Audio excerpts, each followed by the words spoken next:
बुद्धि का विकास मानव के अस्तित्व का अंतिम लक्ष्य होना चाहिए।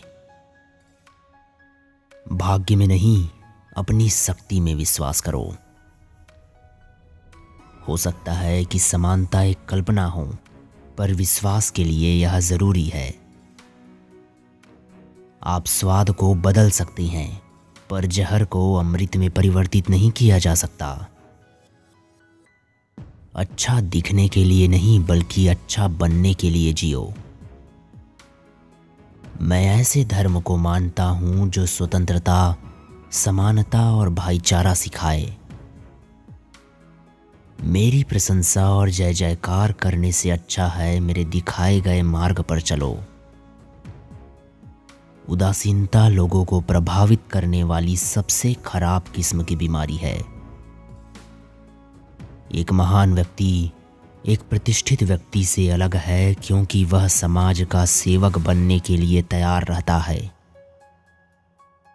यदि आप मन से स्वतंत्र हैं, तभी आप वास्तव में स्वतंत्र हैं। इस पूरी दुनिया में गरीब वही है जो शिक्षित नहीं है। इसलिए आधी रोटी खा लेना, लेकिन अपने बच्चों को जरूर पढ़ाना। शिक्षा वो शेरनी है जो इसका दूध पिएगा वो दहाड़ेगा। मैं एक समुदाय की प्रगति को उस प्रगति की डिग्री से मापता हूं जो महिलाओं ने हासिल की है। ज्ञानी लोग किताबों की पूजा करते हैं, जबकि अज्ञानी लोग पत्थरों की पूजा करते हैं। महान प्रयासों को छोड़कर इस दुनिया में कुछ भी बहुमूल्य नहीं है। वर्गहीन समाज गढ़ने से पहले समाज को जाति विहीन करना होगा। संविधान केवल वकीलों का दस्तावेज नहीं है, बल्कि यह जीवन जीने का एक माध्यम है। मंदिर जाने वाले लोगों की लंबी कतारें जिस दिन पुस्तकालय की ओर बढ़ेंगी, उस दिन मेरे इस देश को महाशक्ति बनने से कोई नहीं रोक सकता। पानी की बूंद जब सागर में मिलती है तो अपनी पहचान खो देती है। इसके विपरीत व्यक्ति समाज में रहता है पर अपनी पहचान नहीं खोता। इंसान का जीवन स्वतंत्र है। वो सिर्फ समाज के विकास के लिए पैदा नहीं हुआ, बल्कि स्वयं के विकास के लिए भी पैदा हुआ है।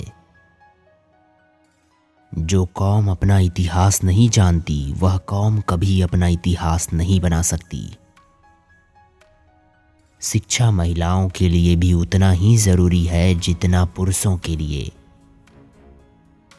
देश के विकास से पहले हमें अपनी बुद्धि के विकास की आवश्यकता है। जो व्यक्ति अपनी मौत को हमेशा याद रखता है, वह सदा अच्छे कार्य में लगा रहता है। अन्याय से लड़ते हुए आपकी मौत हो जाती है तो आपकी आने वाली पीढ़ियां उसका बदला जरूर लेंगी, और अगर अन्याय सहते हुए आपकी मौत हो जाती है तो आपकी आने वाली पीढ़ियां भी गुलाम बनी रहेंगी।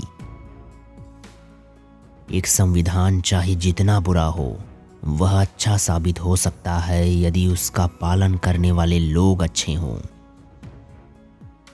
छीने हुए अधिकार भीख में नहीं मिलते, अधिकार वसूल करना होता है।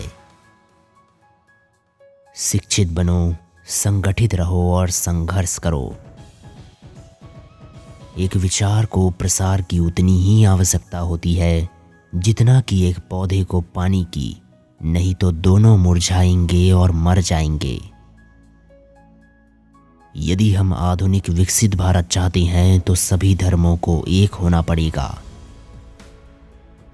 एक सफल क्रांति के लिए सिर्फ असंतोष का होना ही काफी नहीं है, बल्कि इसके लिए न्याय, राजनीतिक और सामाजिक अधिकारों में गहरी आस्था का होना भी बहुत आवश्यक है। जिसे अपने दुखों से मुक्ति चाहिए, उसे लड़ना होगा, और जिसे लड़ना है उससे पहले पढ़ना होगा, क्योंकि ज्ञान के बिना लड़ने गए तो हार निश्चित है। जो धर्म जन्म से एक को श्रेष्ठ और दूसरे को नीच बताते हैं, धर्म नहीं, गुलाम बनाए रखने का एक षड्यंत्र है। पति पत्नी के बीच का संबंध घनिष्ठ मित्रों के संबंध के समान होना चाहिए। हमारे देश के संविधान में मतदान का अधिकार एक ऐसी ताकत है जो किसी ब्रह्मास्त्र से कहीं अधिक ताकत रखता है। राजनीति में हिस्सा न लेने का सबसे बड़ा दंड यह है कि अयोग्य व्यक्ति आप पर शासन करने लगता है। कुछ लोग सोचते हैं कि धर्म समाज के लिए आवश्यक नहीं है। मैं यह दृष्टिकोण नहीं रखता। मैं धर्म की नींव को समाज के जीवन और प्रथाओं के लिए आवश्यक मानता हूँ। जो झुक सकता है वो झुका भी सकता है। जीवन लंबा नहीं बल्कि महान होना चाहिए। एक सुरक्षित सेना एक सुरक्षित सीमा से बेहतर है। धर्म मनुष्य के लिए बना है, न कि मनुष्य धर्म के लिए।